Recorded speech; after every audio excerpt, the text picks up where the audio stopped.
Last Handful of Clover, a novel by Wess Mongo Jolley, read by the author.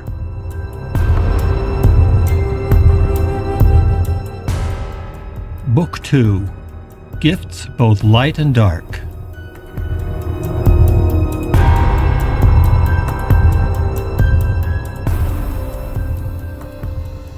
Chapter 43, Car 4057. June 14th, 7:31 a.m. In the morning drizzle, a police car that had been sitting in a quiet residential cul-de-sac in the suburb of Poplar Grove started its engine. The squad car had been sitting there quietly for some hours as the neighborhood came to life on that early Sunday morning. Several cars full of families on their way to church had already passed by, looking into the police car with grateful curiosity, the way only middle-class white people ever look at cops. The heavy-set man in the white shirt sleeves behind the wheel just waved at them and grinned, wiggling his fingers in a wave that seemed strange, childish, and out of character for a man of the law. The children in the passing cars waved back, trustingly, and the adults gave the man a warm smile. But everyone felt a flash of uneasiness and looked back over their shoulders after they had passed. The number on the roof and right back bumper of the car was 4057.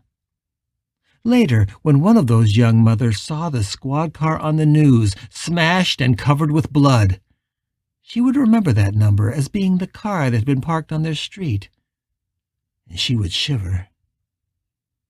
In the gray light of the cold and rainy dawn, car 4057 started its engine and eased slowly down the suburban street. It made a slow and legal right at the stop sign, using its turn signal properly, and then stopped at the end of the block. The car and its driver waited patiently, humming a tune from an old nursery rhyme as a man in a gray suit and walking a cocker spaniel ambled slowly through the crosswalk. When the light changed, the car headed directly west, crossing underneath the I-15 freeway on University Boulevard. A careful observer might have noticed that the car was weaving slightly to the right and left as it passed down the quiet street. It wasn't out of control, but it was almost as if the car was not mechanical at all, more like a lazy shark cruising the depths in search of prey. At Main Street, car 4057 took a left and began slowly working its way north toward Temple Square. The street here had been converted into the main route for the light rail system known as TRAX in 1999, and it was busy this morning. You might expect the downtown streets to be quiet on a Sunday morning, but Salt Lake no longer rolled up the sidewalks on the day of the Lord. It was a modern American city now, and even this early on a Sunday morning, the coffee shops were full and the lines waiting for the trains stretched out along the sides of the stations. The car worked its way past the knots of people, the driver smiling and waving as he went. It looked like any other squad car on the streets of Salt Lake, except that the driver was in white shirt sleeves with no jacket. That and the slight weave in the car's tail, the unmistakable sense that it was sizing up the pedestrians like a wolf sizes up a herd of sheep. At exactly 7:38, as the official police report later stated, everything on Main Street changed. Car 4057 suddenly accelerated down Main Street. If its sirens had been blaring, it would have looked like an officer on the way to a crime scene, but in actuality, the car itself was the weapon, preparing to be wielded. With a squealing of tires, the squad car veered off to the side of the wet road and into a group of 24 men, women, and children who were waiting for the next TRAX car. It happened so fast and with such little warning that nobody in that crowd even had time to leap clear. Instead, the metal rack bumper of the squad car, which was designed for pushing vehicles off the road, hit them like a bowling ball hitting the pins or a snowplow crashing through a high bank. The lucky ones just careened over the hood of the squad car, but the head of an unlucky delivery driver by the name of Winters shattered the windshield of the squad car. Later it was suggested that the impaired visibility caused by Mr. Winters' death might actually have saved many lives. 6 of the victims went under the wheels of the car, possibly because they had been lowered to the ground. They included a baby in a stroller and a mother and her 3-year-old who went under when, rather than leaping clear, she bent down to try and pick up her little boy. Thumping back onto Main Street with a spray of bloody and broken bodies left in its wake like scattered leaves, the squad car roared north. The hood of the car was already streaked with blood, but it would become much worse. A block later, 3 more people died when the squad car sideswiped them, smearing them like bugs into the concrete wall of the Wells Fargo building. Another pair went under the car's wheels as they tried to leap behind a concrete planter. After that, for 2 blocks, the car's hunting grew thin. Something about the commotion or the drizzle or the wild driving of the squad car alerted people to get off the street, and they were now running for any available doorway. Unfortunately, several patrons had ignored the rain and taken their coffee under the umbrellas at an outdoor cafe on 2nd South, and they didn't react quickly enough. They didn't see the car as it took a left on 2 wheels and then smashed through their 24 tables. The impact scattered 8 patrons, their furniture, and their morning coffee in all directions. Bodies, coffee cups, and briefcases poured over the hood of the car like waves crashing over a rocky shore. 2 bodies caught their limbs under the car's bank of lights on the roof and clung there until they were wrenched violently free. One man who tried to leap over the car as it bore down on him and his girlfriend ended up being thrown through the plate glass window of the cafe, and the falling glass rained down upon the screaming bodies inside like 1,000 knives. Less than 45 seconds had passed since the first casualties at the bus stop, but as the car roared away from the street cafe, another cop car was already in pursuit. Officer Newton Wilson had been heading west on 2nd South when he saw car 4057 smash through the cafe, and he wheeled his car into a U-turn that bounced him over the median so hard that Wilson's head cracked into the car's ceiling. But with some skillful driving, he was only yards behind the killer vehicle as it swerved back into the street and continued east. The squad cars took a hard right on West Temple, and in the next 2 blocks, the pursuit was clocked at a top speed of 65 miles per hour. That car 4057 could take the right onto South Temple without rolling over seemed like a miracle to Wilson, who lost a half a block as he tried to keep control of his own vehicle. He roared east, just in time to see the murderous car take a sudden right, smashing through a set of woefully inadequate barricades that were intended to block vehicular entrance to a pedestrian walkway. The sign car 4057 destroyed as it sped into the pedestrian mall said, City Creek Center. "Oh, shit," Wilson said, but he wrenched his wheel to the right and followed. Even though it was still early on a Sunday morning, there were a lot of shoppers already in the complex, and the last thing they expected was to see a police car roaring down the broad walkways, bouncing over the water features, and careening off the concrete benches like a mad billiard ball. Many of them simply didn't move fast enough.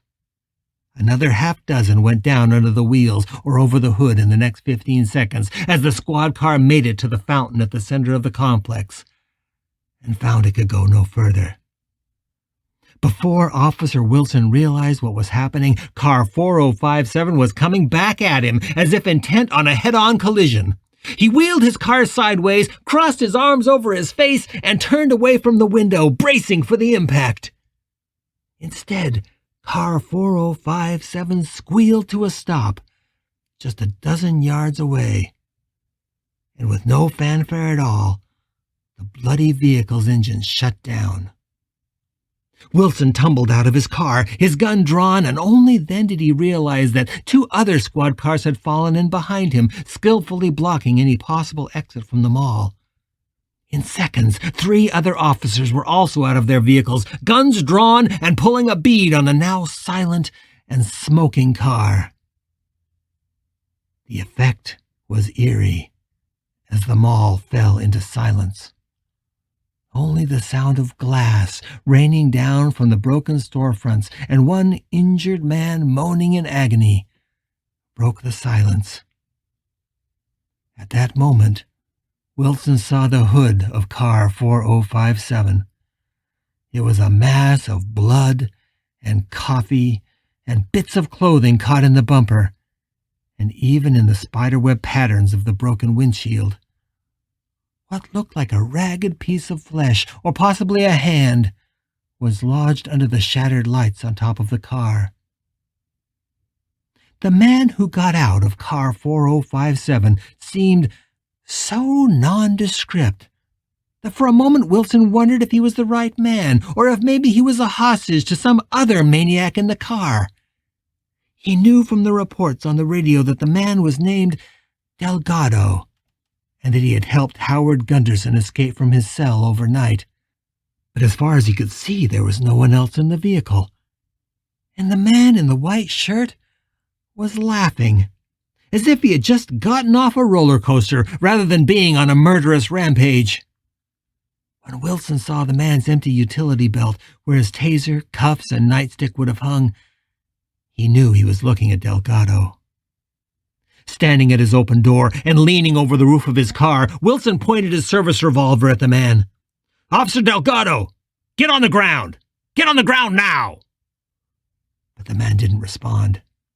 He reached into the car and took out something dark and leveled it at the 2 officers who pointed their guns at him. Later, they would realize that what he brought to bear on them was not a revolver, but an overripe banana that Delgado had taken from the lunchbox of the man whose car he had stolen. But in the heat of the moment, all 4 officers thought they saw a gun. "Bang!" the man yelled. "Bang, bang! You're dead!" In the instant before all 4 cops fired, the smile disappeared from Delgado's face. The laughter stopped, and instead there was a look of panic in his eyes, as if he was a man waking up from a dream.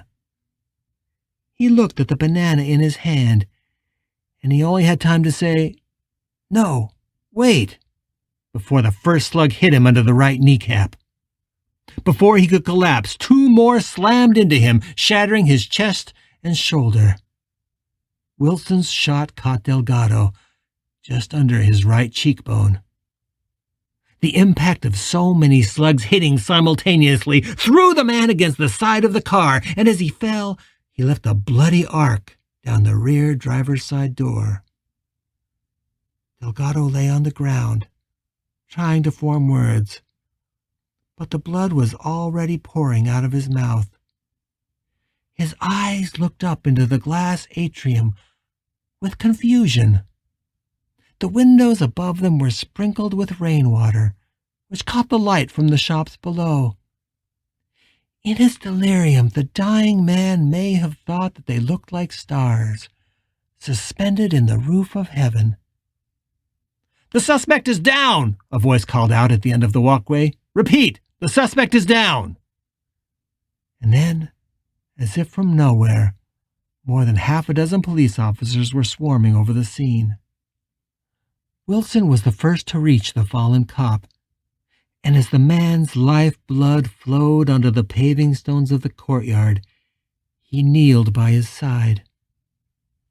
Officer Delgado looked confused and was trying to form words.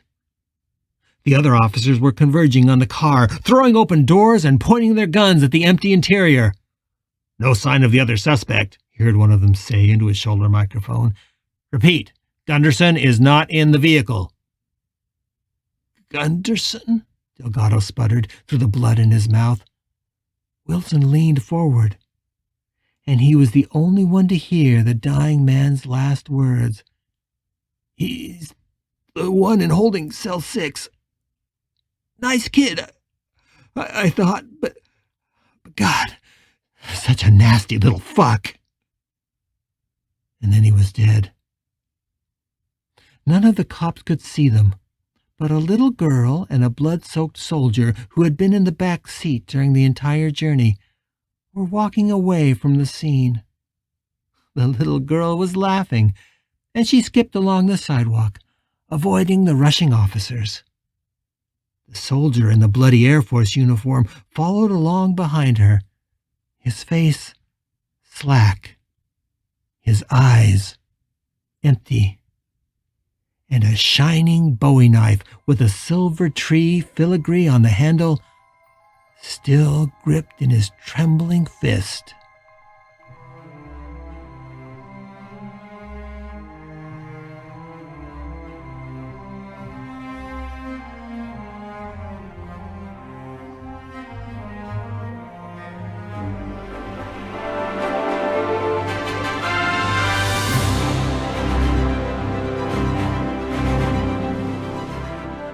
You're listening to The Last Handful of Clover, a novel by Wess Mongo Jolley. If you're enjoying this audiobook, please consider supporting the author on Patreon. That's patreon.com/Wess Mongo Jolley. And for more information, check out the author's website at wessmongojolley.com. That's WESSMONGOJOLLEY.com. Thanks for listening and stay tuned for more episodes.